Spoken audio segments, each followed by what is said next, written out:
नमस्कार। मो ना धनेश्वर साहू। मु जड़े अवसरप्राप्त दर्शन अध्यापक। आम भारतीय दर्शन संपर्क में आलोचना आरंभ करेछे।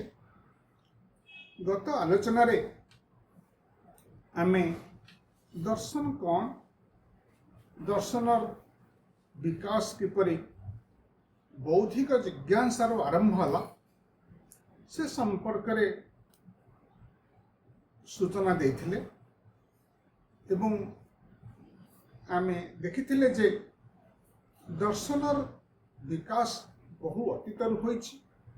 बहु प्राचीन सभ्यता मानकरे प्रथमे मनीष मनरे जो जिज्ञासा सृष्टि होइछि, जो कौतूहलता आसीछि, बौद्धिक कौतूहलता आसीछि, ताकू आधार करिकरी दर्शनर विकास पर्व आरंभ होइछि। बहुत परे चिंता राज्य को विज्ञानर भावना आसीछि, किंतु विज्ञानर विकासर बहु पूर्व दार्शनिक प्रश्न मान मनीष मन को आसीछि। आ दार्शनिक प्रश्न गुड़िक वर्तमान आमे ताकू विज्ञान ठारू अन्यान्य बौद्धिक क्षेत्र ठारू पृथक करुछे। वैज्ञानिक ज्ञान सर्वदा तथ्य आधारित, प्रमाण सापेक्ष, नूतन तथ्य आधार रे परिवर्तनशील। आउ वैज्ञानिक ज्ञानर आधार होउछि मानवीय अनुभूति, पर्यवेक्षण और परीक्षण। किंतु दर्शन क्षेत्र में जो प्रसंग आलोचना हुए ताहा पर्यवेक्षण बा परीक्षण आधार रे हुए नाही, बा ताहा दर्शनर परिसर नुह। जो ज्ञान आमे पर्यवेक्षण और परीक्षण आधार रे पाए सेटा हला विज्ञान।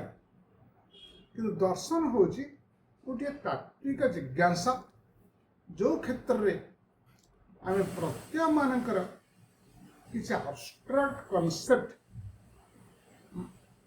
मानकर विश्लेषण करे। एही पृष्ठभूमि रे दर्शन विज्ञान ठारू पृथक।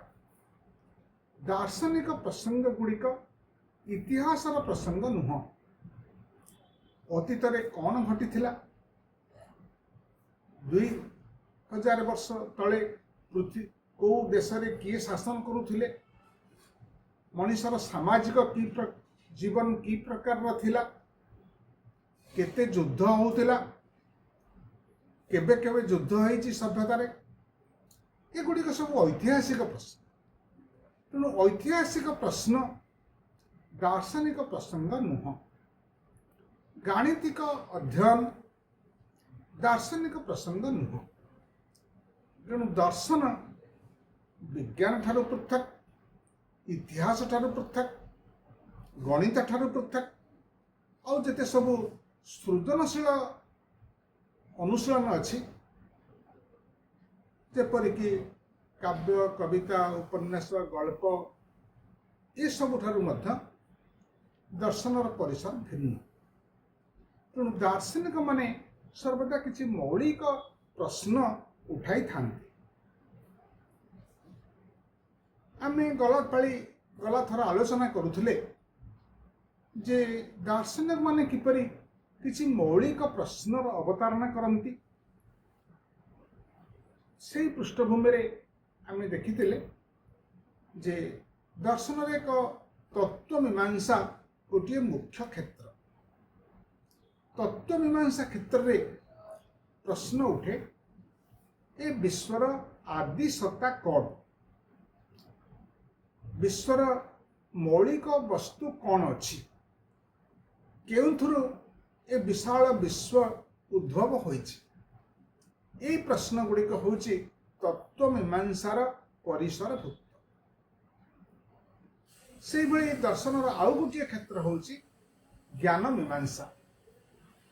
मानवीय ज्ञान काहाकु कहिबा, ज्ञानर भित्ति कौन, आधार कौन, ज्ञानर किछि सीमा सरहद अछि कि, ज्ञान को ज्ञान को आमे यथार्थ ज्ञान कहबा आउ को ज्ञान को आमे अवैध भावना कहबा से किसी मानदंड अच्छी कि ये है ज्ञान मीमांसा। तो तत्व मीमांसा, ज्ञान मीमांसा, आचार मीमांसा, तर्क मीमांसा, सौंदर्य मीमांसा ये सब है दर्शनर परिसरभुक्त।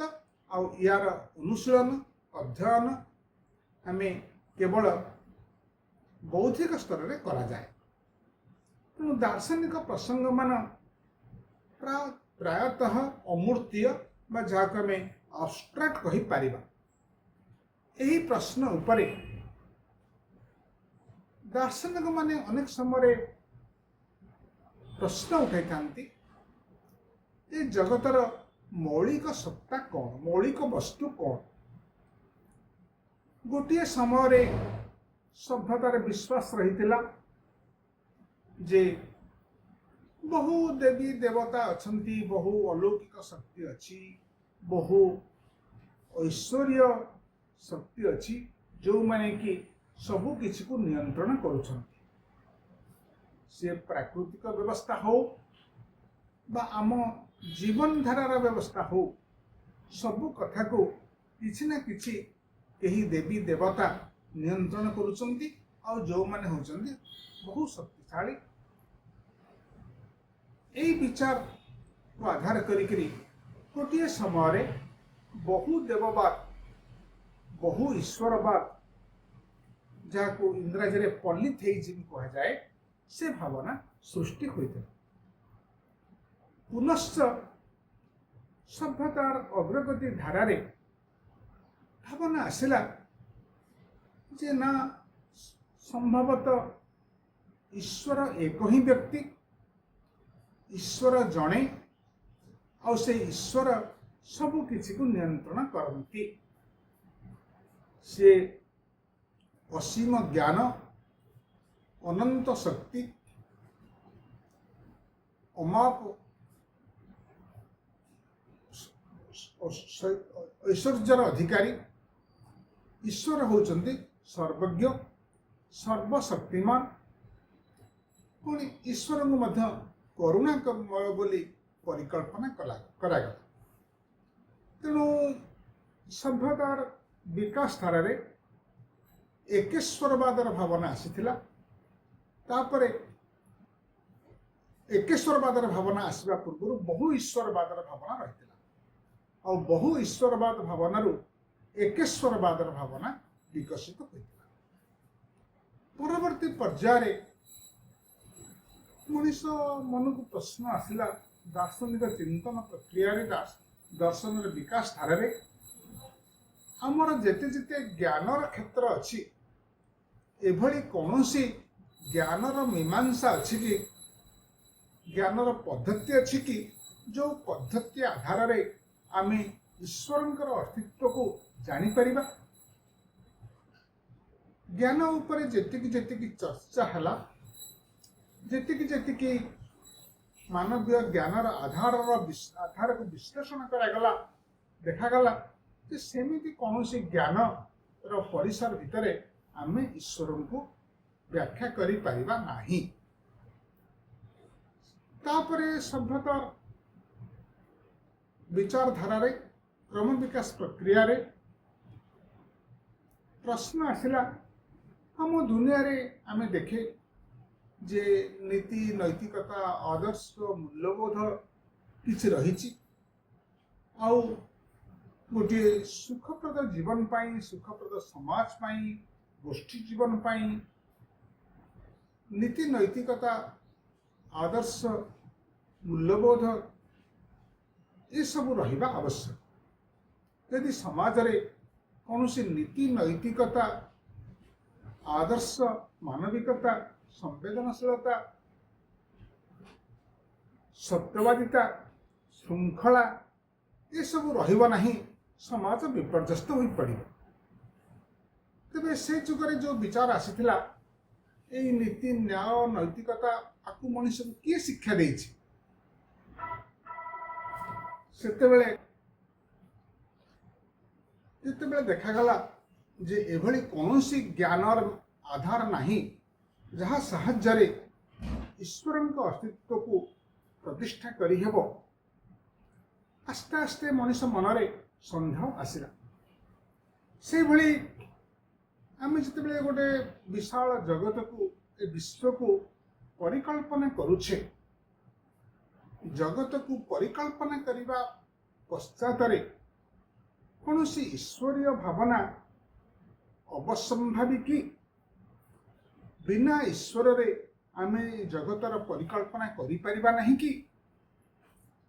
ତେଣୁ ଏହି ପ୍ରସଙ୍ଗ ଉପରେ ମଧ୍ୟ ବିଚାର ପ୍ରକାଶ ପାଇଲା ଯେ ଜଗତର ତାତ୍ତ୍ୱିକ ଅବବୋଧ ଭିତରେ ଈଶ୍ୱରଙ୍କୁ ଏକ ଚେତନଶୀଳ ଆଦିସତ୍ତା ଭାବରେ ଗ୍ରହଣ କରିବା କୌଣସି ଆବଶ୍ୟକ ନାହିଁ। ନା ଈଶ୍ୱରଙ୍କ ଅସ୍ତିତ୍ୱକୁ ଆମେ ପ୍ରମାଣ କରିପାରିବା, ନା ଏ ବିଶାଳ ବିଶ୍ୱକୁ ବ୍ୟାଖ୍ୟା କରିବା କ୍ଷେତ୍ରରେ ଈଶ୍ୱରଙ୍କର କୌଣସି ଭୂମିକା ରହିଛି। ଏଭଳି ବିଚାର ଆସ୍ତେ ଆସ୍ତେ ବହୁ ଭାବରେ, ବିଭିନ୍ନ ଭାବରେ ସମାଜକୁ ଆସିଛି, ଚିନ୍ତାରାଜ୍ୟକୁ ଆସିଛି। ସେଇଭଳି ପ୍ରଶ୍ନ ଆସିଲା ଯେ ମଣିଷ ସମାଜରେ ଯାହା କିଛି ନୈତିକତା, ଆଦର୍ଶ, ମୂଲ୍ୟବୋଧ, ନୀତି ଅନୀତି ଭିତରେ ଫରକ, ନ୍ୟାୟ ଅନ୍ୟାୟ ଭିତରେ ପାର୍ଥକ୍ୟ, ଏଇ ଯେଉଁ ସବୁ ଭାବନା ଗୁଡ଼ିକ ଆସିଛି, ତାକୁ କ'ଣ ଆମକୁ ଈଶ୍ୱର ଦେଇଛନ୍ତି? ନା ନୀତି ନୈତିକତାର ଭାବଧାରାକୁ ଆମେ ବିନା ଈଶ୍ୱରରେ ପରିକଳ୍ପନା କରିପାରିବା? ଏହି ପୃଷ୍ଠଭୂମିରେ ବିଚାର ଆସ୍ତେ ଆସ୍ତେ ସୃଷ୍ଟି ହେଲା ଯେ ସମାଜରେ ଯେତେ ଯେତେ ନୀତି ନୈତିକତା ଆଦର୍ଶର ବିକାଶ ହୋଇଛି, ସେସବୁ ସମାଜର ବିକାଶ ପ୍ରକ୍ରିୟାରେ ହୋଇଛି।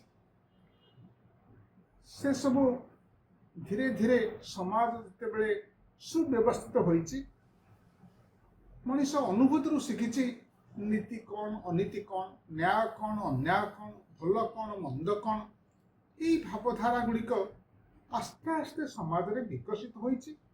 ଜୀବନର ଆବଶ୍ୟକତା ଦୃଷ୍ଟିରୁ, ସାମାଜିକ ଜୀବନର ଆବଶ୍ୟକତା ଦୃଷ୍ଟିରୁ। ତେବେ ସବୁ ସମାଜରେ କିଛି ଅନୈତିକତା, କିଛି ଅଶୋଭନୀୟତା, କିଛି ଅନ୍ୟାୟ ଇତ୍ୟାଦି ମଧ୍ୟ ଏବେ ବି ସମାଜରେ ରହିଛି। ତେଣୁ ଏହିସବୁ ବିଚାର ପ୍ରକ୍ରିୟାରେ, ଏହିସବୁ ଭାବନା ପ୍ରକ୍ରିୟାରେ ଦର୍ଶନ ଶାସ୍ତ୍ର ଗୁଡ଼ିକ ବିକଶିତ ହୋଇଛି ଓ ଭାରତୀୟ ଦର୍ଶନ ପରମ୍ପରାରେ ଆମେ ଦେଖେ ଯେ 9ଟି ଦାର୍ଶନିକ ଧାରା ଭାରତବର୍ଷର ବୌଦ୍ଧିକ ଇତିହାସରେ ସୃଷ୍ଟି ହୋଇଛି। ଆଉ ଆମେ ପୂର୍ବରୁ ଆଲୋଚନା କରିଥିଲେ ଭାରତୀୟ ଦର୍ଶନର ଯେଉଁ 9ଟି ସିଷ୍ଟମ ବା 9ଟି ଦାର୍ଶନିକ ଧାରା ଅଛି, ତାକୁ ଦୁଇ ଭାଗରେ ବିଭକ୍ତ କରାଯାଏ। କେତେକ ଦାର୍ଶନିକ ଧାରାକୁ କୁହାଯାଏ ଆସ୍ତିକ ଦର୍ଶନ, ଆଉ କେତେକ ଦାର୍ଶନିକ ଧାରାକୁ କୁହାଯାଏ ନାସ୍ତିକ ଦର୍ଶନ, ଯେଉଁ ସମ୍ପର୍କରେ ଆମେ ପୂର୍ବରୁ ସୂଚନା ଦେଇଛେ। ତେବେ ଆସ୍ତିକ ଦର୍ଶନ ହେଉଛି ଯାହା ବେଦର ପ୍ରାମାଣିକତାକୁ ସ୍ୱୀକାର କରେ, ତାହା ଆସ୍ତିକ ଦର୍ଶନ। ଆଉ ଯେଉଁ ଦାର୍ଶନିକ ସିଷ୍ଟମ ଗୁଡ଼ିକ, ଧାରା ଗୁଡ଼ିକ ବେଦର ପ୍ରାମାଣିକତାକୁ ଗ୍ରହଣ କରନ୍ତି ନାହିଁ, ତାକୁ କୁହାଯାଏ ନାସ୍ତିକ ଦର୍ଶନ। ଏଠାରେ ଆସ୍ତିକ ନାସ୍ତିକ କୌଣସି ଈଶ୍ୱର ପ୍ରସଙ୍ଗରେ ବିଚାର କରାଯାଉ ନାହିଁ। ଏଠାରେ ଆସ୍ତିକ ନାସ୍ତିକ ପ୍ରସଙ୍ଗ ଆସୁଛି ବେଦର ପ୍ରାମାଣିକତାକୁ ଗ୍ରହଣ କରିବା ନ କରିବା ପ୍ରସଙ୍ଗକୁ ନେଇ। ଯେଉଁ 6ଟି ଆମର ଆସ୍ତିକ ଦର୍ଶନ, ଯେଉଁମାନେ ବେଦର ପ୍ରାମାଣିକତାକୁ ସ୍ୱୀକାର କରନ୍ତି, ସେଗୁଡ଼ିକ ହେଉଛି ନ୍ୟାୟ ବୈଶେଷିକ, ସାଂଖ୍ୟ ଯୋଗ, ମୀମାଂସା ଓ ବେଦାନ୍ତ। ଏଇ 6ଟି ସିଷ୍ଟମ, ନ୍ୟାୟ ବୈଶେଷିକ, ସାଂଖ୍ୟ ଯୋଗ, ମୀମାଂସା ଓ ବେଦାନ୍ତ, ଇଏ ହେଲେ ଆସ୍ତିକ ଦର୍ଶନର ପରିସରଭୁକ୍ତ। ଆଉ ଯେଉଁ 3ଟି ଦାର୍ଶନିକ ଧାରା ନାସ୍ତିକ ଦର୍ଶନର ପରିସରଭୁକ୍ତ, सेगुड़िक होउचंती बौद्ध दर्शन, जैन दर्शन और लोकायत दर्शन बा चारवाक दर्शन। यही पृष्ठभूमि रे कही रखिबा आवश्यक जे कौन से नास्तिक दार्शनिक धारा ईश्वरीय भावनार स्थान नाही। से बौद्ध दर्शन हो, चारवाक दर्शन हो बा जैन दर्शन हो, ये जो तीनोटी मौलिक दार्शनिक धारा भारत में सृष्टि होइतिला, ये कौन थे ईश्वर भावनार विकास हुई नाही बा ईश्वर संपर्क रे कौन आलोचना हुई नाही। ईश्वर यही तीनोटी दार्शनिक धारा रे स्थान पाई नाही। बाकी आस्तिक परंपरार जो 6टी दार्शनिक धारा रही, से 6टी दार्शनिक धारा भितर सांख्य दर्शन और मीमांसा दर्शन एथिरे मध्य ईश्वरीय भावनार कौन उल्लेख नाही। सांख्य दर्शन होची गोटे निरीश्वरवादी दर्शन, से भली मीमांसा दर्शन होची मध्य एक निरीश्वरवादी दर्शन। बाकी जो 6टी दार्शनिक धारा आमर रही, यथा न्याय वैशेषिक, 6टी जो 2टी ईश्वर नहांती, सांख्य नहांती कि मीमांसा नहांती, बाकी जो अन्य 4टी रहिला यथा न्याय वैशेषिक, जोग आ वेदांत, यही 4टी दार्शनिक भाग धारा रे ईश्वर आलोचनार प्रसंग होइछन। तेबे जेतेबेले आमे ए 4टी दार्शनिक धारा को देखिबा, न्याय वैशेषिक 2टी पृथक दार्शनिक धारा, जदिबा सेमानक भितरे बहु सामंजस्य रहिछि। न्याय दर्शन मुख्यतः तर्कशास्त्र और ज्ञान मीमांसा को प्राधान्य देछि। वैशेषिक दर्शन मुख्यतः तात्विक प्रसंग को प्राधान्य देछि। तेणु न्याय दर्शन ज्ञान तत्व और तर्क शास्त्र को, तर्क मीमांसा को वैशेषिक ग्रहण कर नहीं, और वैशेषिक दर्शन जो मौलिक सत्ता कौन अच्छी संसार रे, से विषय रे वैशेषिक माने जो विचार देचंती ताको न्याय मध्य ग्रहण कर नहीं। तेणु न्याय वैशेषिक दर्शन को एकत्र विचार करा जाए। न्याय वैशेषिक दर्शन को एकाठी विचार करिवार कारण होची सेमानक भितरे अनेक सामंजस्य रही। न्यायर ज्ञान तत्व को मीमांसा ग्रहण कर नहीं, मीमांसार तत्व मीमांसा को न्याय ग्रहण कर नहीं। किंतु भारतीय दर्शन पृष्ठभूमि रे न्याय वैशेषिक परिप्रेक्षी कह जे वैशेषिक दर्शन साधारणतः मौलिक तत्व प्रसंग रे प्रश्न उठाई एवं सेमाने ईश्वर को संसार स्रष्टा भाव में नहीं नाहंती। एवं वैशेषिक दर्शन रे कह जे ये संसार रे जेते मौलिक वस्तु रही, से मौलिक वस्तु क्षेत्र में से माने कौन ईश्वर को स्थान दे नाहंती। वैशेषिक क्षेत्र में 9टी मौलिक पदार्थ को प्राथमिकता दि जाए। से 9टी मौलिक पदार्थ हला क्षिति, जल, क्षिति माने होची भूमि, पृथ्वी, जल, वायु, अग्नि, आकाश बा इथर। तेणु आम जहाँ को साधारणतः पंचभूत कहे, ये गुड़िक है मौलिक वस्तु। ता सहित से माने समय, ଆଉ ସ୍ପେସ୍ ସ୍ଥାନ ଆଉ କାଳ କାଳ ହେଲା ଟାଇମ୍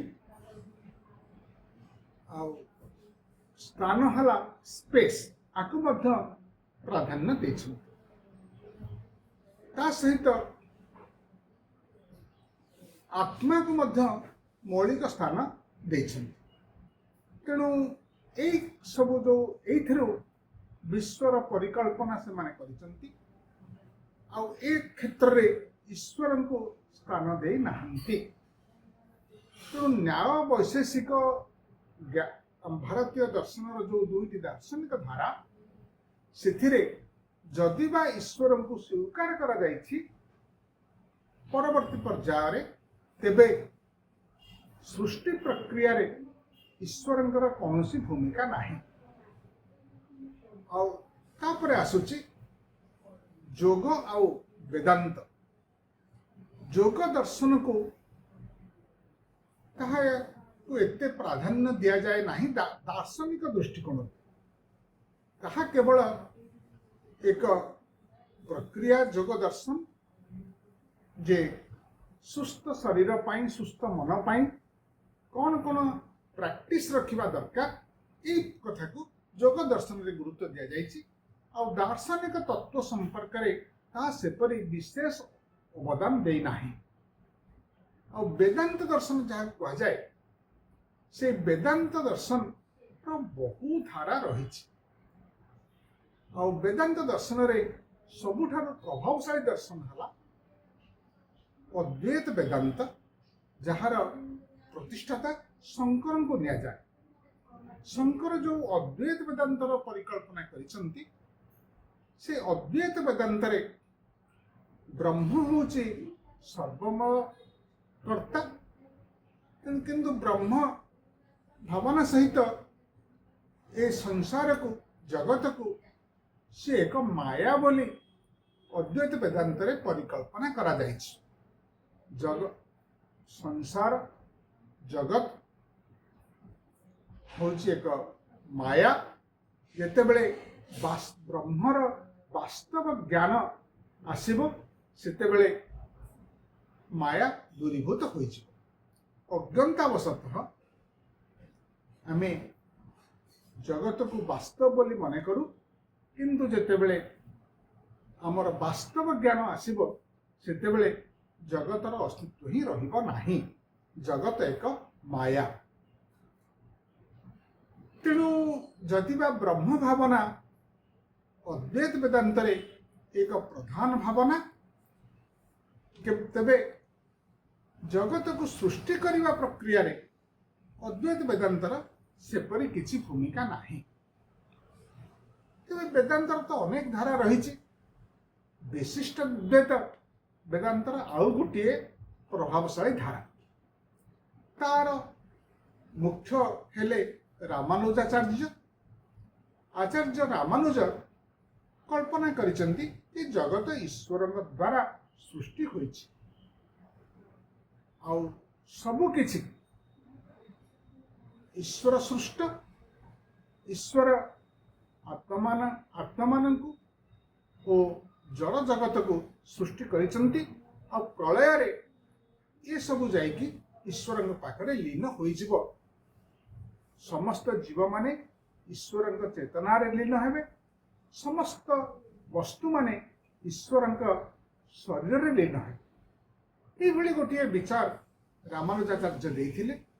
ତେଣୁ ଈଶ୍ୱର ଭାବନା ମୁଖ୍ୟତଃ ବେଦାନ୍ତର କେତେକ ଧାରାରେ ରହିଛି, ଯଦିବା ଶଙ୍କର ବେଦାନ୍ତରେ ଏହାର ବିଶେଷ ପ୍ରଭୁତ୍ୱ ବିଶେଷ ଗୁରୁତ୍ୱ ନାହିଁ।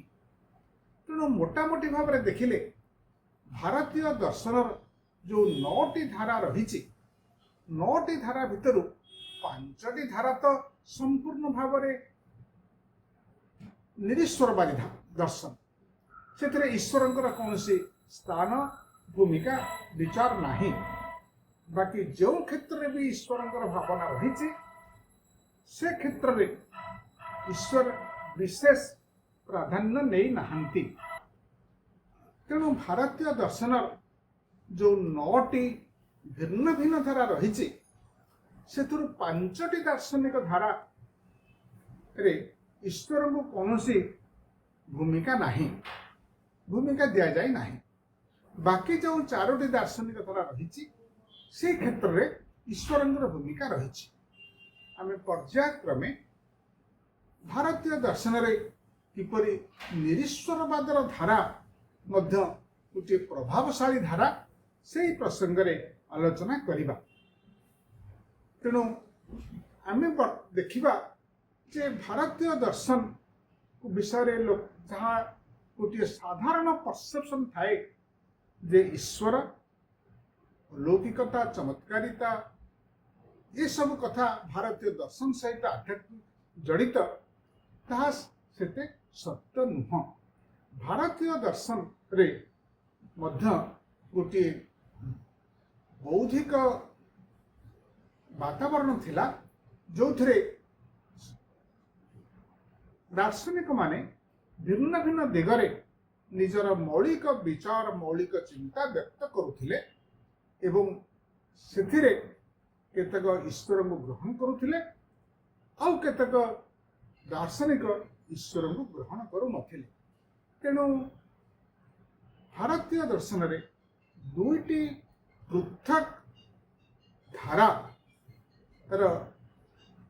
विकसित विकास लाभ करिथिला। सेमाने एकाठी विकसित होइथिले, केतक ईश्वर को ग्रहण करुथिले, केतक ईश्वरवाद को दर्शन रे स्थान दे नथिले। एभली देखिले ईश्वरवाद और निरीश्वरवाद दुईटी दार्शनिक विचार भावरे भारतीय दर्शन रे एकाठी पैरेलल भावे गति करथिले। आमे आगामी दिन मानकरे से संपर्क रे विस्तृत आलोचना करिबा। आज पई हमर आलोचना को एट रखिबा। नमस्कार।